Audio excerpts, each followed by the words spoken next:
Ready, writer, to dive into the world of LitRPG? Author Troy Osgood is here as our guide. We're going to ask him about the genre's tropes and tricks, about LitRPG's future, and what every author can learn from these stories. Ready to level up your craft? This is The Writer's Journey. Thank you for joining us. I'm Lauren Moore, and here with me is the fantabulous Kayleen Williams, and tonight we're talking about LitRPG. Our guest was born and raised in the Granite State of New Hampshire. He's a lifelong fan of fantasy and sci-fi in all of its forms: comics, novels, movies, TV, and even action figures. Not dolls. No, not dolls. Not. When not watching football, he's out hiking, kayaking, or enjoying a beer by the fire. He is the author of the Sky Realms online LitRPG adventure series, and he's here to chat with us tonight. Troy Osgood, welcome to the show. Hey, thanks for having me. Thanks for coming out. We're so excited to talk about books and stories and something fun. Yeah, right, Kayleen? Yes, and what you can't see is me doing my normal dancey moves and pointing at the camera and whatnot because my camera died. So you get to enjoy Family Guy avatar me tonight and stare at my half-lidded face. And for those of you on audio, it's hilarious. It's perfect. Absolutely perfect. And I'm really glad you brought your avatar on board today. Actually, it fits, huh? Yes, yeah. Terribly fitting, as it turned out. Yes, it's been a day. All right, so let's just jump right into the conversation because that's better than my day. So, Troy, could you tell us about your writing and about LitRPG in particular? Well, you talked to Richard Hummel last week, and you kind of got a little bit of the basics of where it came from, which is, came out of Russia. There's a heavy Japanese influence, stuff like Sword Art Online, all that kind of stuff, kind of influences. It came out of Russia, and started a couple years ago, and it's started getting pretty heavy, hot and heavy. It's still a young genre. Amazon doesn't even have a specific category for it. So we kind of have to hunt and peck our own little ones. So you find the books in a lot of weird categories. I think one of them was like Dungeons and Dragons gaming, video gaming, virtual reality, what a couple of the other ones. I don't know. There's science and fiction TV tie-ins is one that we find a lot of books in. So it's kind of weird because I'm not that bearded, Rick. It's kind of weird because there is no set categories. So you find a lot of, like I said, you find them in a lot of weird places. So it's kind of hard to find them if you don't know what you're looking for, which is why Richard's storefront is a great thing for the genre. Really, LitRPG started out as the main style, but it's kind of evolved where game lit is the main genre now, and LitRPG is actually a subgenre. All right, so for total newbies, what's game lit? So game lit is basically any book that takes place in like a game world. So the example I always use is Ready Player One. Everybody knows that one. I bring up, I'm like, it's like Ready Player One. Yeah, and so most of the story revolves around a game world. That's the whole plot of it. Is everything he does in the game world reflects the what's going on in the real world, and he has to solve the puzzles in the game world. So a game lit is something that takes place in the game world, and that's where the main driving force is. LitRPG takes that and adds in role-playing elements like you get out of World of Warcraft, Dungeons and Dragons, and incorporates stats, experience points, actual leveling, gaining. You gain experience points, and you see what gaining the level that does to the main character. So that's all incorporated as tables and stats that are part of the narrative and go with the flow of the story. And then there's other stuff like Dungeon Core, which takes place primarily in like dungeons, and the dungeon actually is like a living entity and kind of grows as it kills things in the dungeon. There's a couple other different ones, but that's kind of basically it all revolves around game world in one form or the other. So it's really playing with plot. You can have your characters be sucked into a game. Can you have the game be sucked into the real world? Kind of like there's a couple of them, and that's where kind of like more of the game lits is.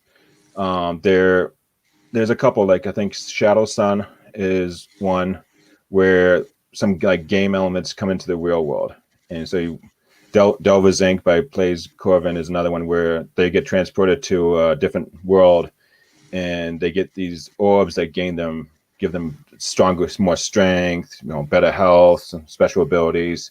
So it's kind of game elements added into a real world. So your characters are going to change a lot from the start of the story to the end, and that's going to be about their powers. Do they change as like who they are as a person? Like then that's kind of where the story comes in. So some depending on the game elements trying to drive the plot, but like any other story, you still have to have your characters and a character development. Without a good character, you don't have a good story. So you still have character growth. The characters live and learn and evolve and grow, become better people, or if they start off as jerks, So that's I kind of like that because games in it of themselves, they have this set storyline, they're going to go here, they're going to go there. You might get options on paths, but you're definitely going to be leveled up in these areas. But now as a writer, you have an opportunity to almost change the game, at least as far as how the non-NPC players are interacting with it. And that could bring out a lot of interesting scenarios. Yeah, so a lot of them the real world elements take place in kind of a future time, so you get more virtual reality, full immersion kind of gaming. So it's not like a straight linear game, it's more virtual reality, and you're playing as the characters, and either they can log in and out, like Stonehaven League, they log in and out, or the main character can log in. She takes care of stuff outside in the real world and into the game, and they kind of intertwine. Or there's the ones like mine where they're trapped in the game. They kind of have to either figure out how to get out of the game or just live in the game. Have you seen any Choose Your Own Adventure novels? Are the readers playing the novel too? I have not. I think a friend of mine did one a couple of years ago, but I never had a chance to check it out. But I think some people have talked about doing it, and just a matter of getting the linking to work inside of an ebook. Right. Yeah, I've wondered how that would actually go about. You have all these options, so it would have to be an ebook to click through. I didn't even think about that. And I think we have the ability with the adding the chapters, and you get to the chapter, you can jump overhead. So it's coming. It might be one of those things where the delivery fee is just so high that it's just not worth doing at this point. Yeah, that and the plotting would be kind of that'd be a nightmare. So many. Imagine trying to keep track of all that. Right. Well, you could do it if you didn't have too many options, I think. Like maybe 3 key spots in the novel, where you gave the reader a choice and the reader's a player too. Now my publisher's gonna be mad at you because you just gave me an idea. Yes. I had a conversation with him all the time. He's like, "Stop! Just stop." Well, I've heard on other podcasts them talk about that genres go in cycles, and things that readers enjoyed when they were young come back around. And I know when I was young, R.L. Stine was huge, right? So I'm not surprised to see horror come back with the Goosebumps books and that we love so much. And also Animorphs, right? Shifters is huge. And then the third genre that just every middle schooler loved back in the 90s was Choose Your Own Adventure. But I haven't seen that one come out, so I'm really curious about that. I think it would be difficult, though, as a writer to kind of... Wizards of the Coast, Dungeons and Dragons did do a couple. I think they were Choose Your Own Adventures. They came out last year, I want to say. Sure. But they were pretty simple.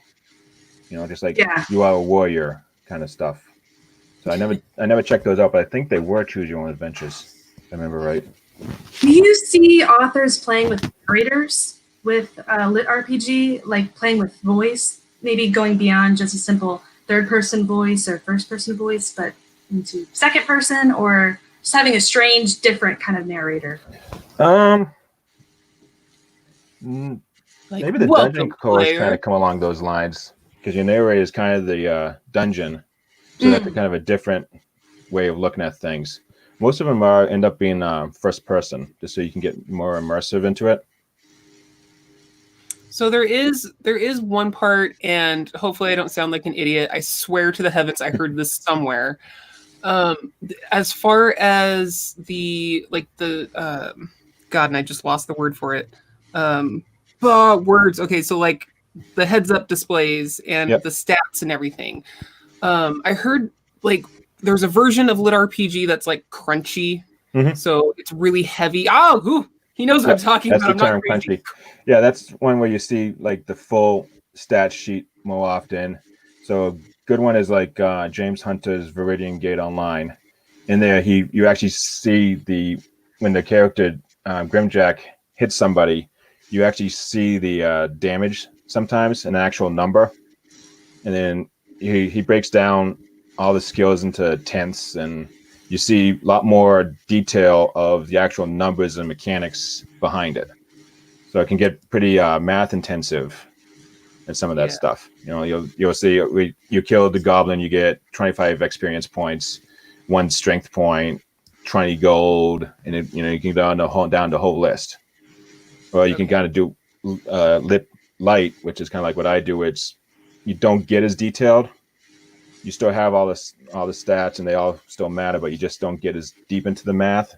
So you don't see it as much as like the damage done or the damage dealt or that kind of stuff. Yeah, I kind of equate that to sci-fi and hard sci-fi.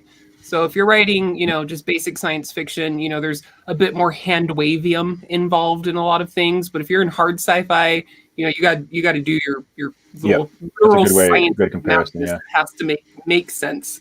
So that's kind of how I've kept the two separate in my mind. Crunchy is hard, and light is normal. Yeah, that's a good way of looking at it. So when does the math start coming into the plot? It comes in, and I've got caught a couple of times that my math was wrong in the first book, and the amount of experience points I gave out. And one of my reviews is like, the math just didn't add up.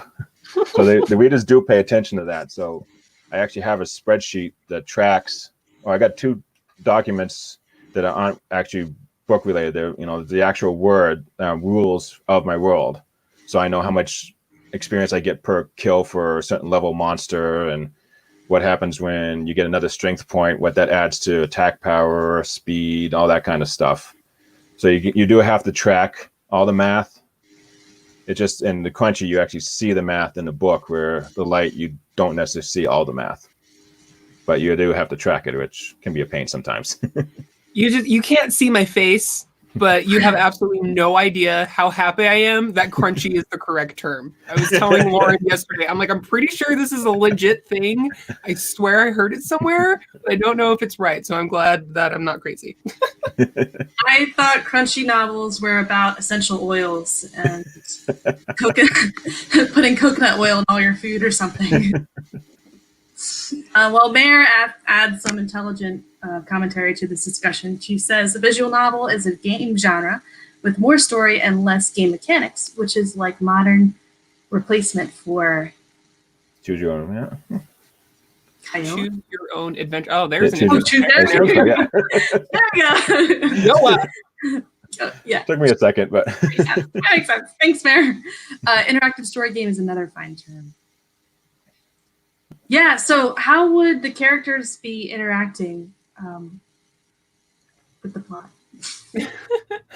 I think Laura's really trying to wrap her head around the aspect of, you're going through an MMO game. You open it up, you need to go and talk to Dude Face. You already have, like, if you're the wizard or the healer or the merc or whatever it is, and they're like, you need to go and find the treasure of Allah and kill 20 rats.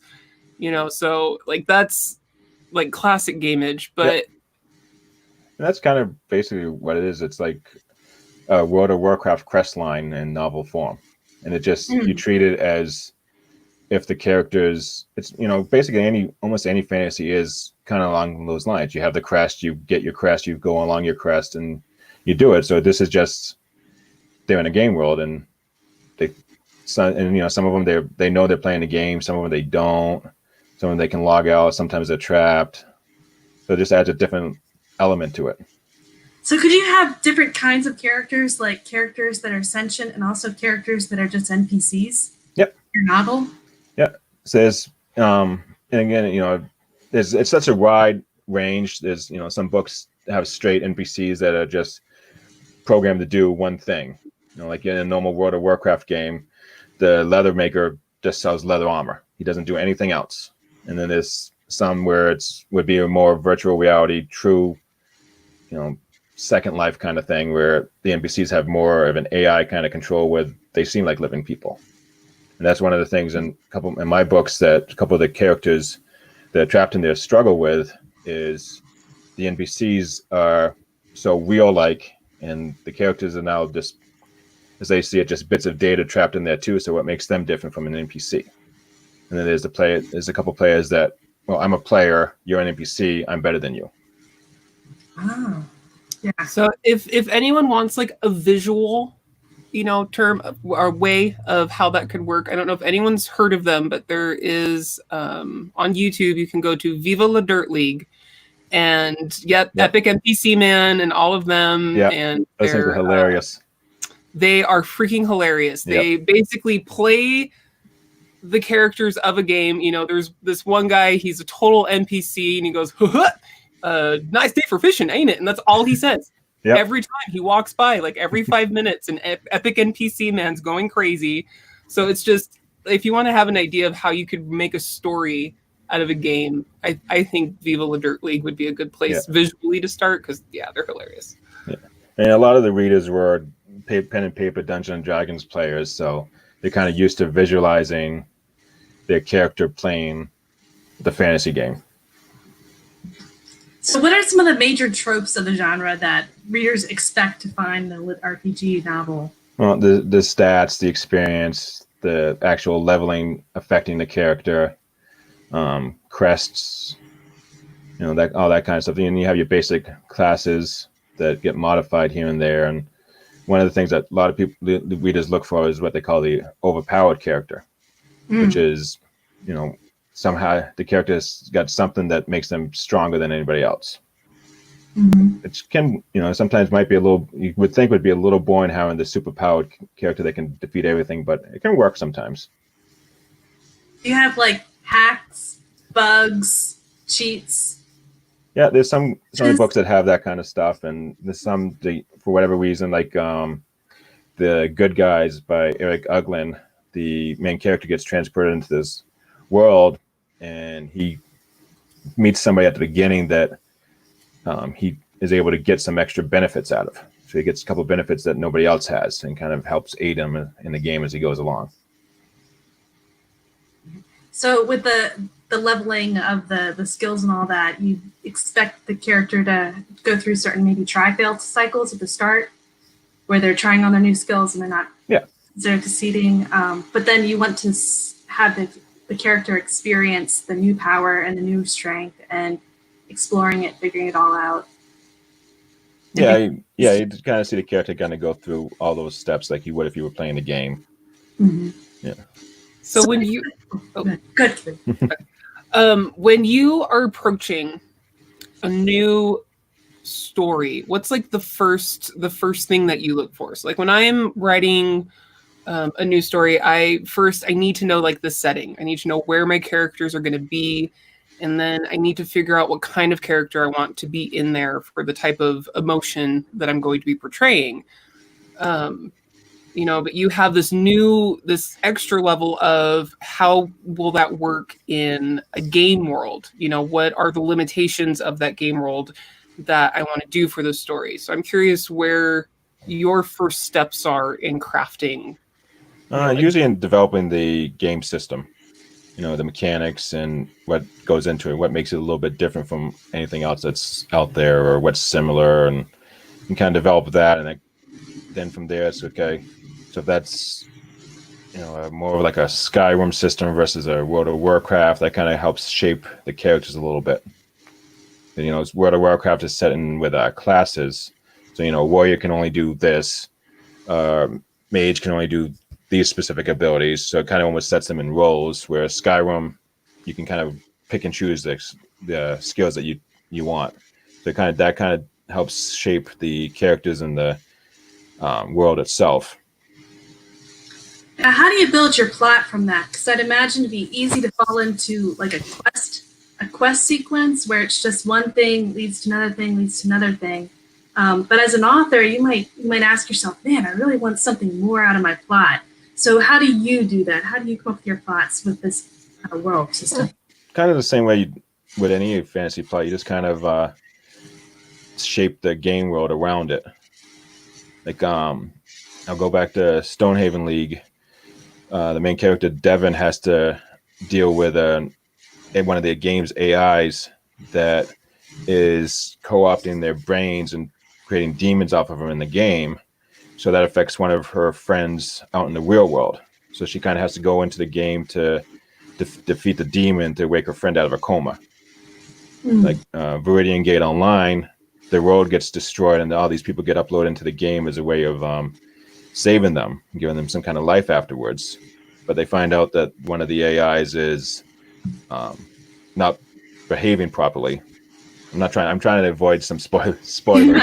They're not behaving properly, so they kind of have to fight against that to keep their new world, which is the game, alive, and themselves alive. Interesting. So, yeah, it's really not that much different from a normal fantasy, just with the game elements thrown in. The ideas are still the same. You still character development. You still have the plots, and you want your hero to win at the end. And the big bads that they have to face off with. It kind of it's a bit of a joke, but leading up to this episode, every meme that I've seen of, if any game I've ever played, this cat must have a quest for me, or it's like I can't tell if my teacher has a quest for me or if I should do that side quest over there by the door. Every time I've seen that, I would just start cracking up. Sorry, that was a side note. It sounds like LitRPG is a lot like fantasy, but you can kind of blend the worlds. You can play with characters in different ways, but there's also like rules that you need to follow. If it's crunchy, you got to do the math. Yeah, you still got to follow the game mechanics, and it's kind of another way to look at it is like a fantasy's magic system. The magic system has rules, and you have to maintain even within your world. Everybody's like, "Oh, it's magic, you can do everything." Well, you can't. You still have to maintain your rules consistently within the fantasy world that you created. You can't just you decide that magic is this limited. You can't all of a sudden come out and do something different with it. Right. So it's the same idea as the system is now the mechanics of the game, and that limits what the characters can do. So for Sky Realms, how is your world set up? Sky Realms started out as virtual reality MMO, like World of Warcraft kind of thing, and then it opens up with the characters getting stuck in a lag spike, where the system freezes, and the next thing you know, they've woken in the game, and they've informed that it's basically 2 years later, and they've been in a coma, suspended animation kind of coma, and the developers of the game tell them, well, we let you loose in the game to live your lives now while we try to figure out how to get you back in, and so you have to kind of live your lives, and that's kind of spearheads as they go off, and you follow the main character Hall as he figures out what he's going to do in this new game world. As he meets up with a couple other characters. One of the other things that's pretty common in all the books is that the main characters end up getting a town or a village or something like that. So one of those old gamer things is as gamers we want to build our towns and we want to build our homes. So that's one of the other tropes, is they get a village of some kind and start having to manage the village. And some of the books get more in depth than that, and some of them don't. So in Sky Realms, a lot of it revolves around Hall's decisions on what he can do to help the village that he finds and the people that are now living in his village that he has to take. He's now the lord of, and he has to take care of. And then as the books go along, some more stuff gets thrown in that not everything is as it seems, and that kind of leads to. I can't wait. I don't want to give away too much because book 4 comes out at the end of the month, and that's when a lot more of the overall story starts getting thrown in there. All right. So with this delicious little segue we have going on, I'm going to sneak in the spotlight before we delve into the rest of our questions. Do it. All right. You guys can't see me, but I'm waving my hands like I do magically, working it in. Make sure it's in the system and you don't go out of your system. Right? This week's spotlight is on the Sky Realms Online, books 1 through 3, a LitRPG series box set by Troy Osgood. It was a game. Now, it's his life. Hall had played the VR MMORPG Sky Realms Online since beta. During one gaming session, a freak accident traps Hall and other players in the game. They awaken to find out their bodies are comatose, and they have been downloaded fully into the virtual world. Even worse, the rules have changed. They've been forced back to level 1, and permadeath might be possible. Join Hall and his growing circle of friends and enemies, both players and NPCs, as they discover that Sky Realms Online is not the same game they knew. New lands, new foes, and new mysteries. Greyhold, Book 1. Hall finds himself trapped in the game world, but not the game that he remembered. Things have changed. Hall gets his first quests, meets his first friends, and finds what could be his future home. Silver Peak, Book 2. Now the lord of a ruined village, Hall takes his first steps toward turning Scarbray into a real village. A journey to the city of Silver Peak Keep involves Hall and friends in a war between guilds. Axe Storm, Book 3. Scarbray is growing, and it's time to take the next step. Hall and companions journey to the dwarf fortress of Axstorm Hall in search of an airship. There they encounter more mysteries and another player, Iron, who is working to conquer the entire island of Huntley. Grab this special edition box set today and dive headfirst into the action-packed world of Sky Realms Online. It's a LitRPG saga perfect for fans of J.A. Hunter, Dakota Kraut, and Edward Brody. The box set is up on pre-order now. It releases on June 23rd, 2020. Order your set today, or face the LitRPG of doom. Bum, bum, bum. We had a comment from the audience. Mayor says, Ark has some great world building. I want to make it my own dungeon core world building, but I don't have a clear inspiration for it yet. Do you have any tips for us on how to come up with inspiration? Not dungeon core. Dungeon core is one of the ones I haven't gotten too deep into yet. That's the ones where the core basically is a sentient being that takes over the dungeon, and the dungeon becomes the body. Like Dakota Kraut's Dungeonborn is a good one.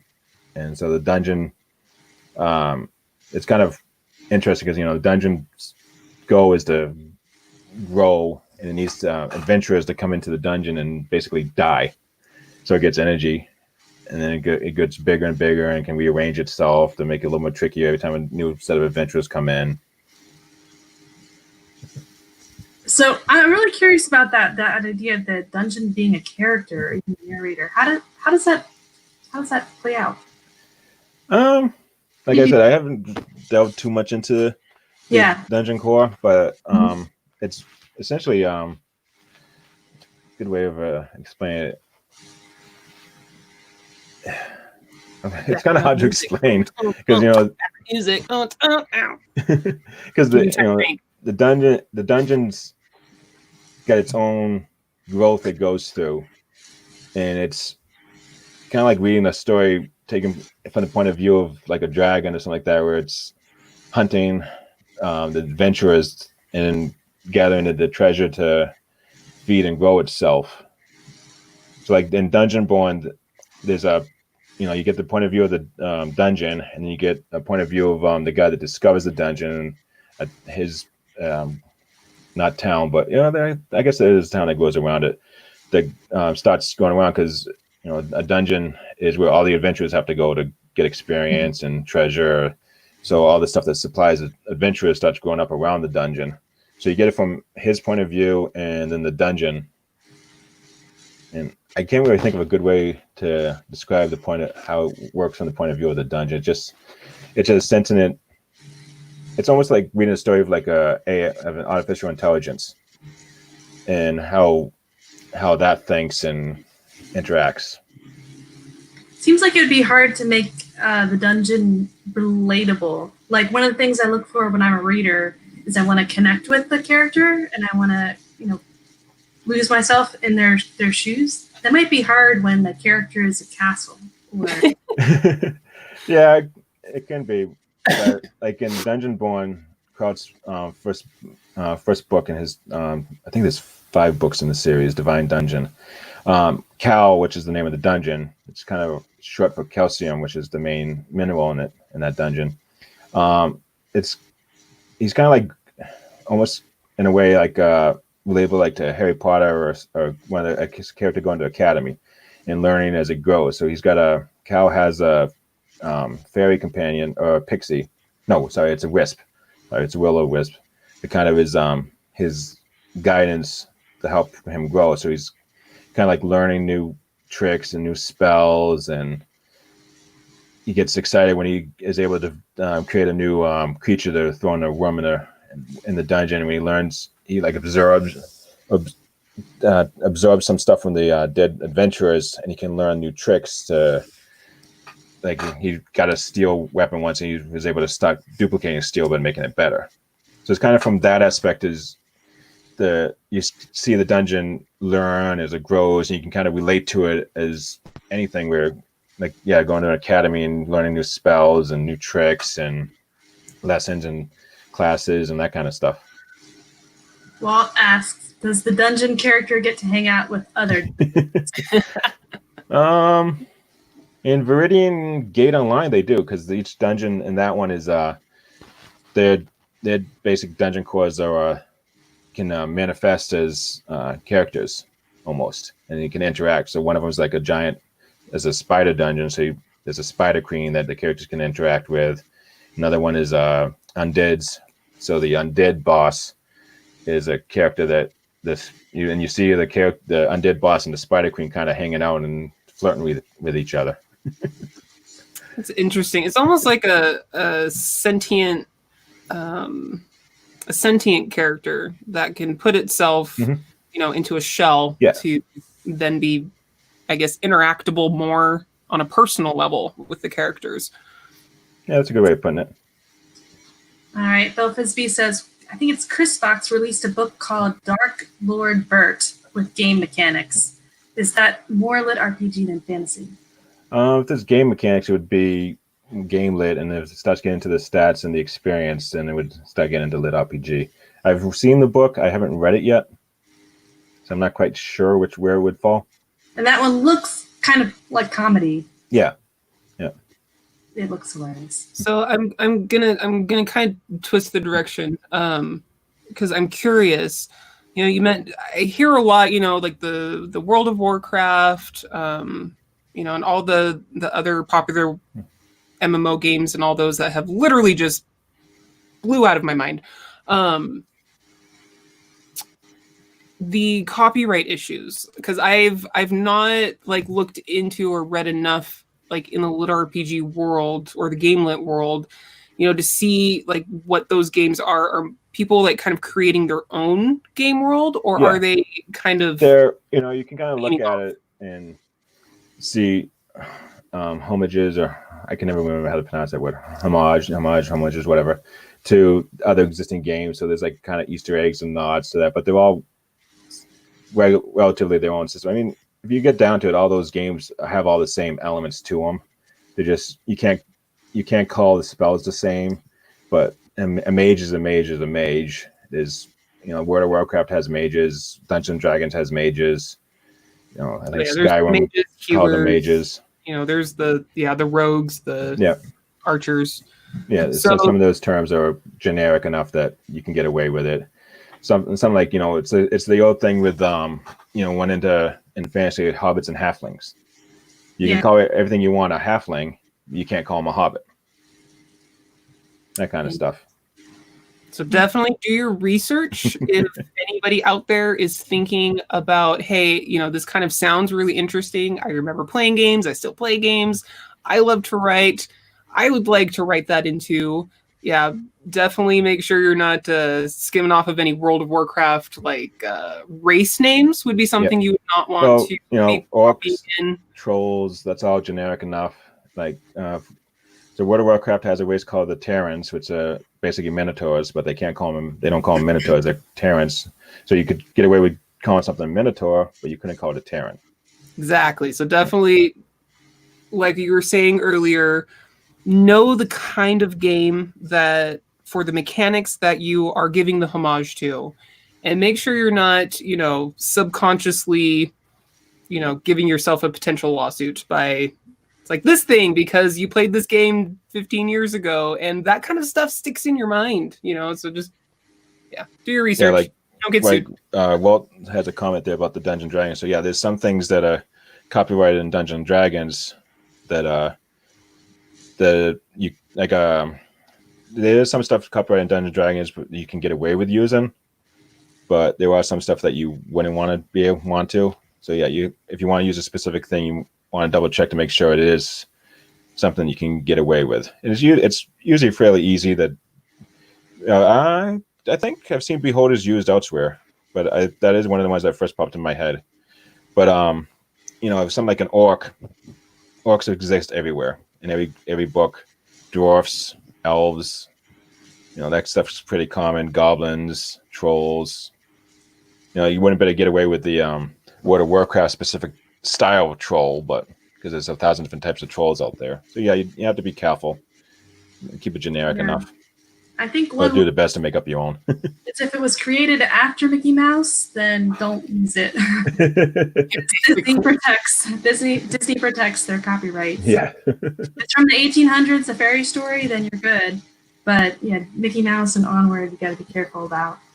All right, we had a question ahead of time. Tim Kyber asks, Tim, yeah, do you prefer fast leveling or slow, and why? I'm a fan of slow. It's because I think it takes. I'm not, in those games, you always pound through the lower levels, get up to the higher levels, and you get to max level, and that's when the end game starts, and the rating and the end game content. I was not a big fan of the end game content. I liked all the questing and the exploring in between, so I kind of do it slow, and that's one of the knocks I get in a couple of reviews on Skyrealms is that the leveling is pretty slow. So I kind of fixed that in book 4. I added some mechanics to make it a little faster.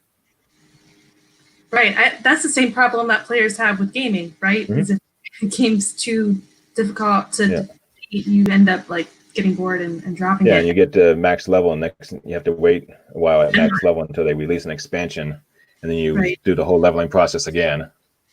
And then as an author, that's hard too. If your characters are leveling too fast, they're defeating enemies too easily, and you get stuck in your plot there. Yeah, and you have to start coming up with bigger, and it's the same. It's like the Dragon Ball Z issue is your characters get so strong, then all of a sudden you have to come up with a stronger enemy for them to face, and it's kind of like, well, how did this stronger guy come out of it? And then you have to keep upping the level as you go along. All right, so where do you see LitRPG genre going?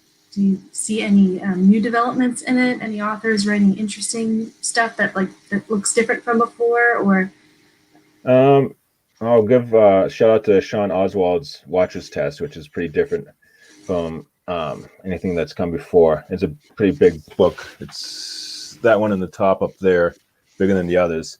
But in that one, the actual family gets transported into the world with the game mechanics. So it's a father, wife, and the 3 kids, a 15-year-old daughter, I think an 8-year-old daughter, and a 11-year-old son. So it's got all the family dynamics that you normally would get added on to the stress of being set into this game world. And the dad's a gamer, so he's always living his dream. He's like, I'm in a game world. I'm a warrior. I'm just killing things with a sword. But my 8-year-old daughter's behind me screaming because a goblin's chasing her. So it adds a whole new element to it. New definition for the word ankle biters. And they're in the game with you. Yep.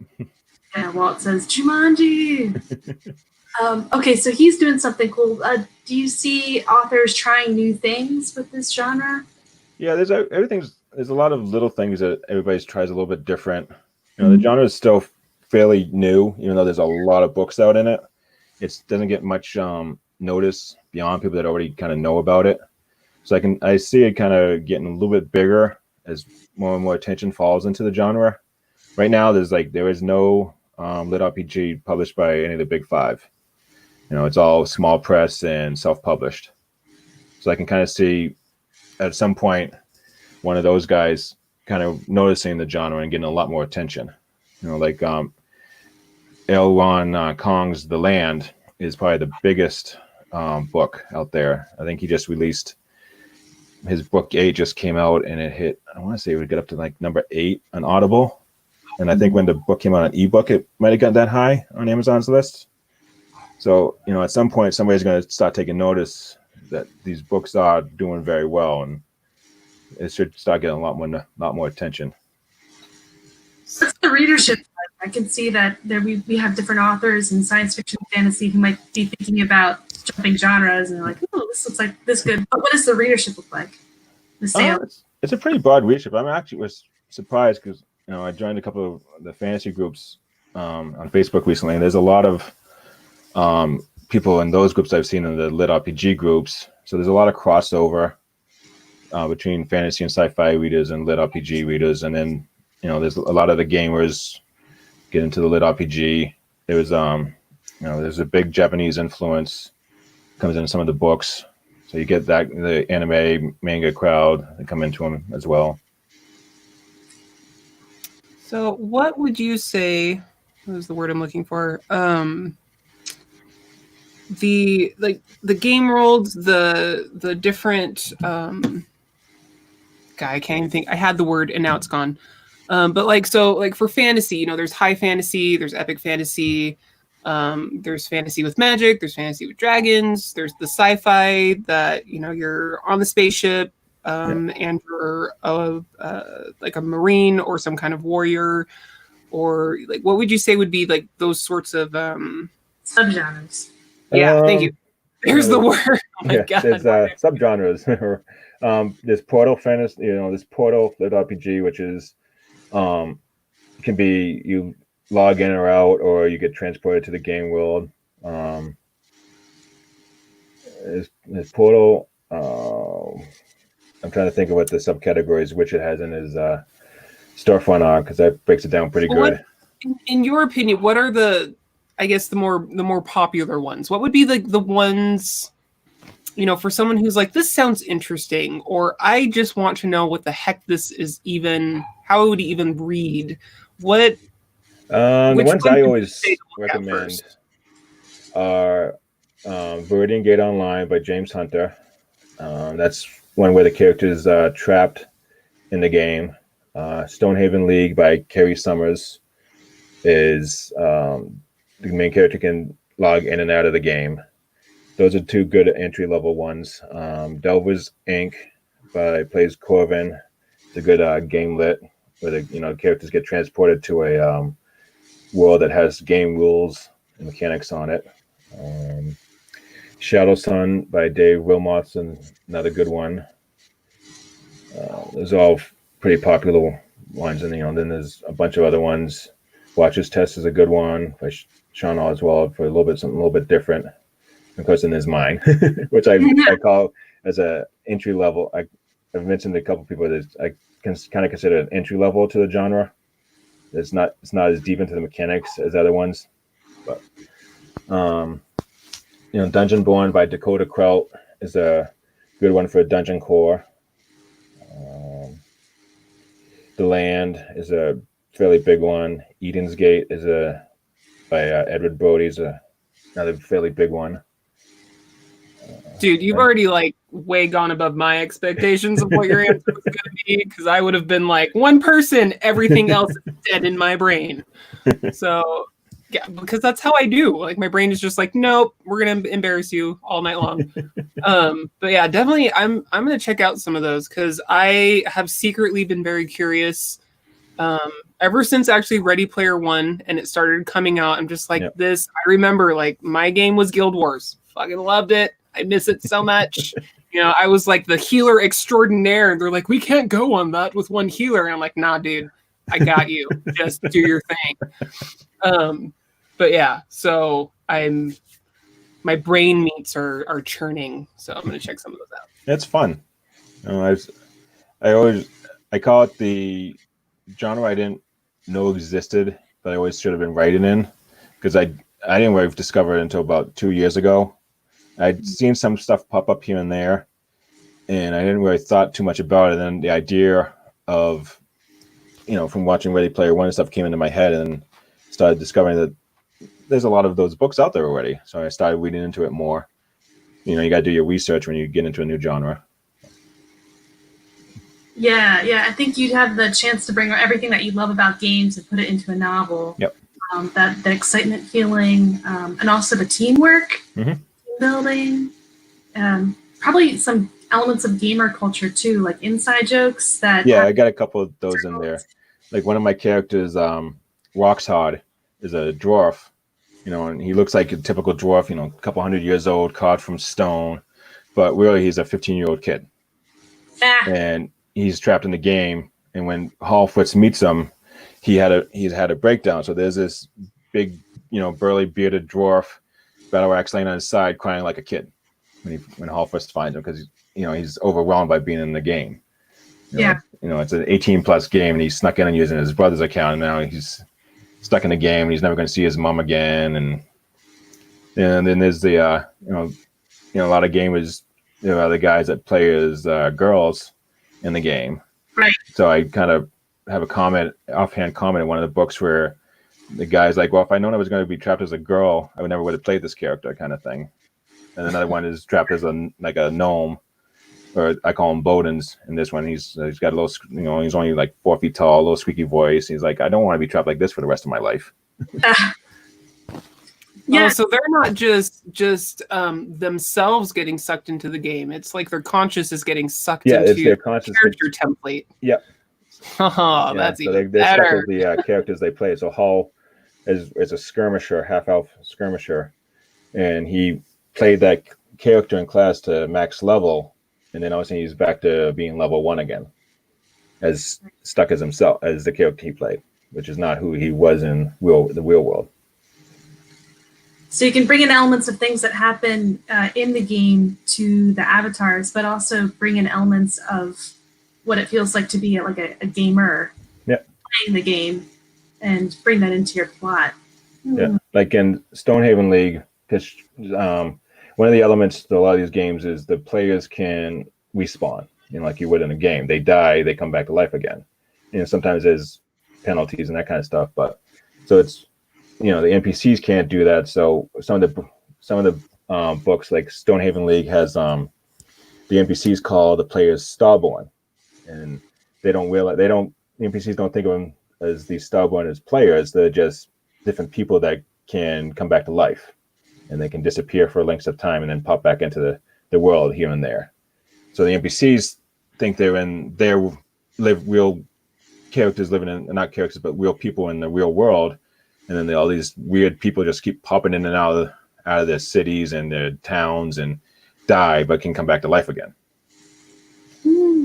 So, there's some of the stuff you can play off some of those elements, or where the character can die and can't come back, which is like in Sky Realms, where they discover that they can die, and once they die in the game, they don't come back. And there's reasons for all that kind of stuff in my books and other books, and so there's a lot of variation. Yeah. And how you do it. Yeah, but even in real life, like there's different kinds of players. Like you've got the kind of player that it quickly analyzes the situation and kind of bosses other people around, but like figures out what everyone should do and kind of says the order. You have other people who just kind of like run in there and they're shooting out their powers, and maybe Leroy Jenkins. I had to say it. I had it. You set me up for it too good.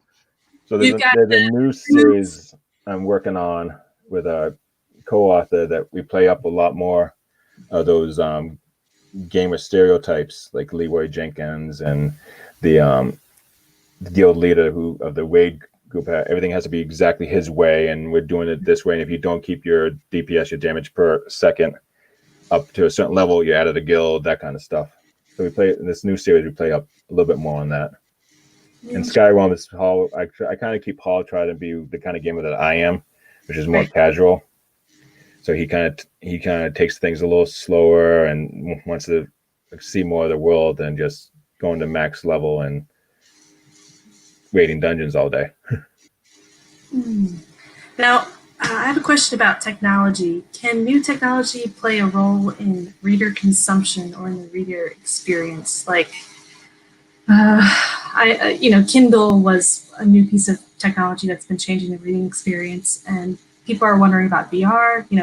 Is VR going to change how we read books, consume books in the future? Do you see other tech playing a role in reading in the future? Definitely VR. I can see, instead of reading the story, you live the story. Mm-hmm. I think at first when it happens, you'll be kind of bought in and almost like watching a movie. Mm-hmm. But you'll be kind of seeing the scenes as they happen around you. But then as VR gets more immersive, you start becoming that character, and that's where the choose your own adventures could probably come into it more. Is you get into the game, and now you're the warrior, and you get to choose your path like you would on World of Warcraft, except instead of just taking a mouse and following the character along, you're now physically walking. I wonder what an author can do with that. I'm sitting here trying to think, like, how could games and writing novels expand with the current technology? Because I'm gonna have to have a think on that. Yeah, I think you're kind of almost trapped in how far we can go right now with what we have for technology. Well, audio's been changing the landscape.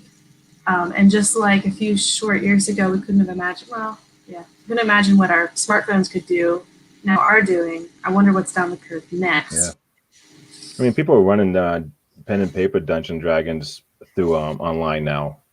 A couple sites like Roll20, where you can actually upload maps and do all that kind of stuff. So they're doing it online instead of over a table. So it's getting there. Walt says, currently Starfinder can be played through your Amazon Alexa. You can integrate LitRPG stories through the same kind of interface. Yeah, someday. All right. What's the strength that LitRPG has, perhaps from its characters, stories, plot, the creative things you can do that other authors and other genres can learn from? So you can kind of think of that as like, in sci-fi or fantasy, there might be a romantic subplot. You might have characters who kind of have a thing going on. That's not the major part of it, but you definitely need to understand, like in the romance genre, as a full spectrum, how that might work to make the small part of the romance in that fantasy or sci-fi stronger, more real, not necessarily realistic, but to hit the right tones, because obviously as its own genre, it's hitting all the right tones. I mean, it hits the tones everywhere. So in that kind of frame of thinking, is there anything that you can see in LitRPG, how those other, genres, other writers can kind of take a note of?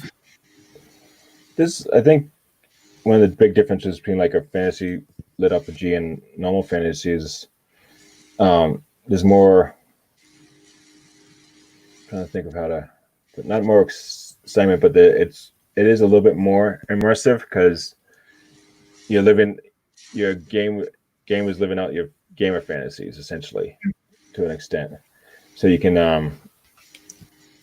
get away with more, maybe. You can get it because it's a game environment. You don't have to follow the rules of physics as much. I guess you could get away with. You're still, even with a magic world, you're still kind of limited in how fantastical you can go. You still have to somehow explain within the confines of your world how you have floating cities or that kind of thing. Where in a game world, you can walk around and see a floating city and not really care too much because it's all pixels, it's all computer generated code. So the rules aren't as tight, maybe. I'm not sure how other authors could take that and play with it. They could look at their own worlds, through a different lens, a different angle. They could look at possibilities. I like the idea of the real world and the game world kind of blending. Usually with fantasy stories or science fiction, there's kind of like one reality. But with LitRPG, a lot of these stories have two right off the bat. You've got real life and you've got your virtual one. And then the two can mix and can spill over into each other. So in the same way, an author can look at their world and say, what more could I do, or how else can I twist this? What new level can I add to it? Yeah, that's a good way of looking at it. So what you were just saying, Lauren, and reminded me of in my first series, my Rifter Chronicles. One of the things that I did with that was I tried not to limit myself on the possibilities. So I have a floating city, and I have the whatchamacallits, the transport stations where you just basically walk through a door and you're on another planet. Because if my characters believe it, then it's believable. So long as I stay consistent with that, the sky's the limit on where I can push it. So that, I think that's one thing from the game lit and the lit RPG that a lot of authors can take into account is, the ability to not limit yourself too much. You still have to stay within certain confines because, each genre has their own, the things readers are looking for, but, you could still have that, that prison that's wrapped around a black hole. And I only say that because I wrote something like that. Anyway, but yeah, don't limit yourself, as fantastic and amazing as games can be. You're just like, oh my God, how could that even happen? Well, the characters are in it. They're living it. You could do the same thing for your own characters. If they believe it, then you can get your readers to believe it, and you want them to be submersive in that. And there you go. Rant over. Mic drop. Well, we have one more question from the audience. Walt asks, if you are a traditional author looking to get into lit RPG, what are some things they can research so that they meet the needs of the genre? Great question. Well, you got to know your games. You got to have some authenticity that you actually do play the games and you do know a little bit of, what is like being a gamer, and then just read a bunch of the books to kind of see how the stats are incorporated into the narrative, how the game worlds are described and treated, and that kind of stuff. But you do gotta know your games and have some background in playing games. The lit RPG readers are they're very good and they know their stuff and they keep you on your toes. So you have to make sure your math is right, and they'll come at you with if in one book you have something valued at 10 gold and the next one it's now 30 gold. They'll be like, hey, what happened? Why is this where's the inflation coming from? They'll hit you for that kind of stuff. So you're saying for research, I got to go play some games and read some books and have fun. Yeah. Darn it. I have to go and just submerge myself in Guild Wars again and just have awesome times. Oh, God. I wish I had time to play games now. I haven't played a game in 2 years now. I just don't have time anymore. You're studying so hard. Yeah. Hey, adulting. I know, this damn adulting. One last question before... Yep, that's what I was going for. Mayor asks, do you have any classes or characters that are cultivators? The Zia kind, not the plant kind. So that's one of the Japanese influences. There's the I don't even know how to pronounce it correctly. Zia is the cultivation novels. And I don't personally, I'm not the biggest fan of cultivation. There is Dungeonborn has some cultivation in it. A good one is it just came out on audio. It's by a guy called Pirate Bay. It's they're at the beginning again or something like that. And cultivation is where you kind of channel your chi or energy, mana. There's a couple different words for it, and you use that to heighten your body's abilities. There's a couple of variations you kind of go through. I've read a couple. I'm not a bigger fan. I don't have any in my books. There's a couple other ones that are out there that are really good, but not Pirate Bay. I can't remember the exact name. It's Pirate Abba, maybe? No, am I thinking? No, Turtle Me. That's it. Wandering Inn is Pirate Abba. Turtle Me is the beginning after the end. That's the name of it. Beginning after the end. All right. So we just hit the beginning of the next hour. And honestly, I really am kind of curious about this whole new genre that seems to be making some waves. I mean, at least enough. There's people out there, there's gamers out there that want to be resubmersed in the world that they love so much. But before we sign off, can you let our audience, our viewers, listeners know where they can find you and not creepy stalk you online? And your goods that you are slinging. I'm in all the LitRPG groups. I spend a lot of time in those groups, so you can always find me there. There's a bunch of them. LitRPG books, Game Lit Society. There's a bunch of them. You just search LitRPG and Game Lit. You'll find a bunch of them. You can find my sign up for my newsletter at Aussie News, OSSYNEWS. Or my readers group on Facebook, which is Aussie's Worlds, OSSY, apostrophe S Worlds. Yeah, I'm all over Facebook. I spend way too much time on Facebook. But that's where the majority, not the majority, but that's where most of the readers are. It's a very Facebook heavy genre. The readers spend a lot of time. It's very author interactive. You go into the groups and a lot of the authors are there all the time hanging out. So you get to ask them questions right off the bat or see what they're reading. So. All right, so y'all heard it here. Go stalk some people on Facebook to find your game-lit adventure stories. Thank you so much for coming on, Troy. And thank you for having me. Enjoying the evening, yes. and exploring more of this new genre with us, our viewers and listeners. And again, to our viewers, to our listeners, podcast people, YouTube watchers, thank you for hanging out. Let us know what you thought about the show in the comments. Show your support with a thumbs up, hit the subscribe button, ding the little bell thingy so you always know when we've got more shows going on, because you want to have more shows. We want to give you more shows, all the things, all the time. For Lauren Moore, I am Kayleen Williams. Thank you for joining us on your writer's journey. We'll